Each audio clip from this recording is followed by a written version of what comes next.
So very good morning to all of you. Moving further on speed distance time,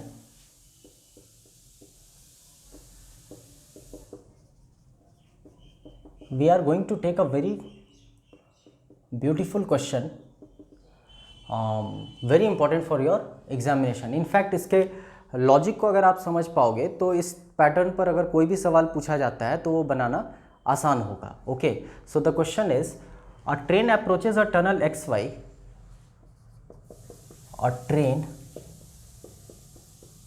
approaches a tunnel XY, a very famous question. Inside the tunnel, a dog is at, inside the tunnel, a dog is at 3/8 distance from entrance X. Okay. When the train whistles,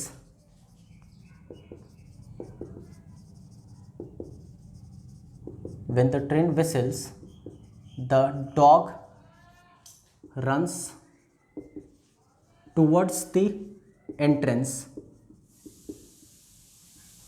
and the train just catches him at X. Okay.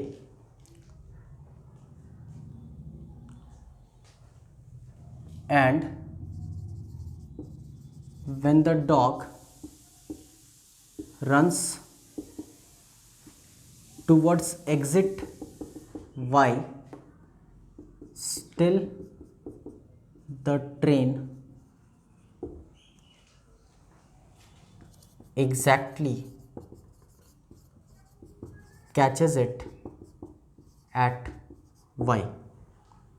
Okay. Find ratio of speed of train and dog.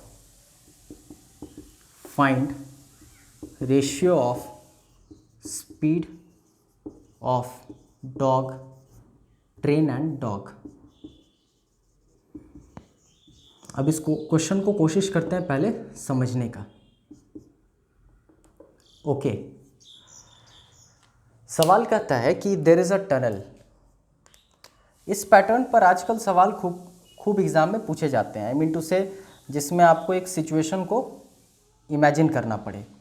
तो मतलब ये एक tunnel हो गया जिसका length हमको नहीं पता है. सोच सकते हो आप, कुछ भी सोच सकते हो. लेट अस सपोज इसका लेंथ d है. प्राइमा फेसिया आपके दिमाग में ऐसा कुछ आएगा भी. ओके, कहता है सवाल एक ट्रेन इस तरफ कहीं है.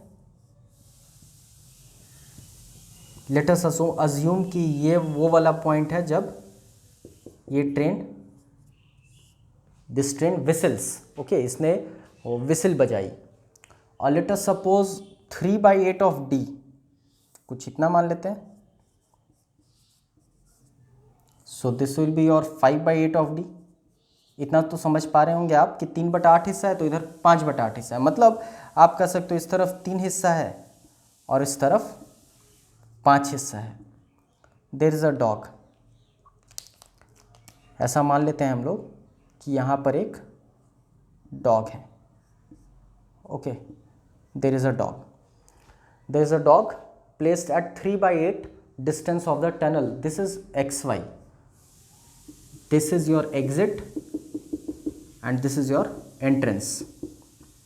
This is a very famous question. इस पैटर्न पे आपको number of questions exam past year question whether it be IBPS PO या फिर SBI PO या फिर कह सकते हो मैनेजमेंट एंट्रेंस एग्जाम, आजकल तो एसएससी मेंस, उसके भी प्रैक्टिस सेट में आपको इस तरह के क्वेश्चन दिखेंगे. ओके, खैर, तो एक डॉग यहाँ पर है. अब क्वेश्चन क्या कहता है ये तो हम लोग पिक्टोरियल रिप्रेजेंटेशन बतला दिए. कहता है a train approaches a tunnel X Y. This is your train X Y. Inside the tunnel a dog is at 3/8 distance from X. मतलब एक्स से वो 3/8 दूरी पर है. हमको दूरी का जिक्र नहीं है यहाँ पर, नहीं पता है. When the train whistles, जब ट्रेन विसिल किया, the dog runs towards the entrance, मतलब वो इस तरफ भागना शुरू करता है. And train just catches it at, the train just catches it at x। Okay, मतलब ये इस तरफ भागा और ट्रेन उस दौरान उतने ही समय में यहाँ पर पहुँच गए और कह सकते हो जस्ट वो निकल गया बाहर। सवाल कुछ ऐसा कर रहे हैं। फिर क्या कहता है, and when the dog runs towards exit y, मतलब एक सिचुएशन था कि डॉग इस तरफ भागा, ट्रेन यहाँ पहुँच गया। दूसरा सिचुएशन कहता है कि अगर ये डॉग यहाँ पर भागता, ओके, तो भी ये ट्रेन उसको y पे पकड़ लेता, मतलब उतने समय में ट्रेन यहाँ से यहाँ पहुँच गया। मतलब यहाँ से यहाँ की दूरी नहीं पता है हमको। अगर हम इसको कुछ मान लेते हैं, अज्यूम कर लेते हैं, लेट अस सपोज ये d है तो इसको हम x किलोमीटर मान लेते हैं, ये आपका d किलोमीटर है। Okay, so this is 3/8 of d kilometre and 5/8 d kilometre. Okay, I hope इतना समझ पा रहे होंगे आप। हमको इसकी स्पीड नहीं, इसकी स्पीड की जानकारी नहीं, इसकी स्पीड की जानकारी नहीं। इसके स्पीड को अगर हम मान लें speed of train be x तो हम लोग अज्यूम कर चुके हैं, तो स्पीड ऑफ ट्रेन को अगर हम मान लें t और स्पीड ऑफ डॉग को हम लोग मान लें d भी हम लोग अज्यूम कर चुके हैं, वेरी सॉरी। इसको ts और इसको ds, डॉग की स्पीड, हम लोग ऐसा कुछ अज्यूम कर लें। तो इतने से ही आप रियलाइज कर पा रहे होंगे कि अगर हम लोग ट्रेडिशनल मेथड पर जाते हैं, so this question is next to impossible. Examination hall में इस तरह का सवाल बनाना, this is next to impossible. Reason behind कि आपको एक वेरिएबल d दिख रहा है, एक वेरिएबल x दिख रहा है, एक वेरिएबल स्पीड ऑफ ट्रेन दिख रहा है, एक वेरिएबल स्पीड ऑफ डॉग दिख रहा है, मतलब वेरिएबल आपको 4 दिख रहे हैं। ओके, और ये पूरा सिचुएशन को देखकर लग रहा होगा कि हार्डली आप 2 इक्वेशन बना पाएंगे। एक इक्वेशन बना पाएंगे जब ये इस तरफ भागा, और एक इक्वेशन बना पाएंगे आप जब आप इस तरफ भागा। मतलब डॉग जब इस तरफ भागा तब आप एक इक्वेशन बना पाएंगे, और डॉग जब इस तरफ भागा तब आप एक इक्वेशन बना पाएंगे। वो मीटिंग टाइम वाला लॉजिक लगाकर बनाया जा सकता है। ओके, यू कैन अप्लाई, लेकिन सिचुएशन बहुत कॉम्प्लेक्स हो जाएगा। इतने से ही आपको समझ में आ रहा होगा, और ये सब हम आपको इसलिए बतला रहे हैं ताकि आपको कंसेप्ट पे भी इक्वली कमांड हो कि ट्रेडिशनल मेथड से अगर बनाना हो तो किस तरीके से बनाएंगे। एक लॉजिक दिख रहा होगा कि ये यहाँ से 3/8 d कवर किया, उस दौरान ये x कवर किया, मतलब हम टाइम को कांस्टेंट कर देंगे, जितने समय में ये यहाँ पहुँचा ये यहाँ पहुँचा, एक इक्वेशन बन गया। फिर जितने समय में ये यहाँ पहुँचा वो यहाँ से यहाँ तक पहुँचा। आई होप आपको समझ में आ रहा होगा। This is your x and this is your d। तो एक इक्वेशन x किलोमीटर और ये वाले को लेकर बनेगा, एक इक्वेशन x प्लस d और ये वाले को लेकर बनेगा, और सॉल्व हो सकता है। लेकिन एग्जामिनेशन में इतना टाइम होता नहीं है। रीज़न बिहाइंड कि हम लोगों को ये क्वेश्चन बनाने के लिए हार्डली 45 सेकेंड या बहुत से बहुत ज़्यादा अगर आप मान लो तो 1 मिनट सवा मिनट मिलता है। ओके, लॉजिक लगाओगे ये क्वेश्चन कुछ भी नहीं है। लॉजिक लगाओगे तो सवाल कहा कि 3/8 डिस्टेंस पर डॉग है, इस तरफ भागा, ट्रेन यहाँ पर पहुँच गया। यहाँ तो अग्री करते हो आप कि ये ट्रेन यहाँ पर पहुँचा, उस वक्त ये यहाँ पर पहुँचा। अगर हम अब इफ़ की बात कर रहे हैं, अगर ये कुत्ता, ये डॉग इस तरफ ना भागकर उस तरफ भागता, और यही 3/8 मतलब 3 हिस्सा इस तरफ भागा, तो हम अगर इसको 3 हिस्सा इस तरफ भगवा देते, हम बोलते हैं इस तरफ 3 हिस्सा भागो, ओके, 3 पार्ट्स, तो भी तो आप बोलते कि ट्रेन यहाँ पर है। आई होप ये आप समझ पा रहे हैं। वापस एक बार देख लें, ये डॉग 3 हिस्सा इस तरफ भागा, ट्रेन यहाँ पहुँच गया, तो ये ट्रेन जब यहाँ पर पहुँचा, ये डॉग इस तरफ 3 हिस्सा ना भागकर इस तरफ 3 हिस्सा भाग जाता, तो भी तो सिचुएशन वही होता। मतलब ये डॉग अगर यहाँ पर आ जाए, लेट अस सपोज, ओके, ये डॉग अगर यहाँ पर आ जाए तो भी ट्रेन यहाँ पर रहेगा। आप एग्री कर रहे हो इस बात पे? बट ऑब्वियस है, डॉग यहाँ पर आता, ट्रेन यहाँ पहुँचा, हम बोले इधर मत भागो इधर भागो, तो डॉग यहाँ पर है, वही 3 हिस्सा, ओके, तो ट्रेन यहाँ पर है। क्वेश्चन बन चुका है, अब कुछ भी नहीं करना है। अब आप देख पा रहे होंगे यहाँ से यहाँ कितना हिस्सा है, तो आप बोलोगे सर पूरा था 8 हिस्सा, जिसमें 3 यहाँ 6, तो क्या ये 2 हिस्सा है और ये पूरा कितना हिस्सा है, आप खुद बोले हो 8 हिस्सा है।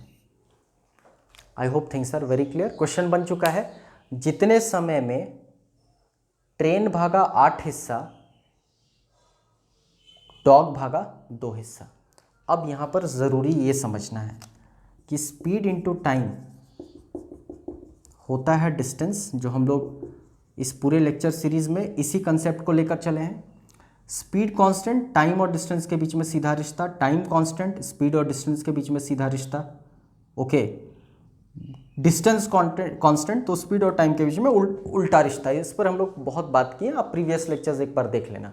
कहने का अर्थ ये हुआ कि if S1 T1 is equal to D1, S2 T2 is equal to D2, हम कहें टाइम कांस्टेंट है, ओके, तो T1 is equal to T2 which implies S1 by S2 is very much equal to D1 by D2।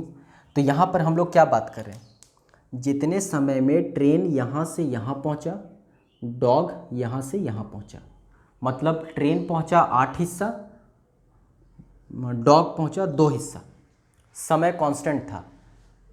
ये distance है, तो जो distance का ratio होगा वही स्पीड का रेशियो होगा। मतलब स्पीड का रेशियो आपके इस सवाल में क्या हो गया, 8:2 which implies 4:1। This is your final answer. कुछ भी नहीं करना था, कोई कैलकुलेशन नहीं करना है, बस लॉजिक को समझना है। अगर आप लॉजिक समझने में सक्षम हैं तो इस तरह के सवाल आपसे बन जाएंगे। बस और बस एक ही छोटा सा यहाँ पर हम लोग लॉजिक लगाए थे कि डॉग को इधर ना भगाकर उधर भगाए थे। ये कुल 8 हिस्सा था, हम लोग अज्यूम किए थे, तो 3 हिस्सा इस तरफ भाग रहा था, 3 हिस्सा इधर ना भागकर उधर भागता, तो इस पोजीशन पर पहुँचता जब ट्रेन यहाँ पर पहुँचता। ओके, सवाल बन गया कि ट्रेन यहाँ से यहाँ 8 हिस्सा, लेकिन डॉग यहाँ से यहाँ 2 हिस्सा, मतलब ratio of speed will be also equal to ratio of distance which is equal to 8:2 which is equal to 4:1। I hope things are clear. अगले लेक्चर में हम लोग इस तरह के और सवाल देखेंगे। Thank you.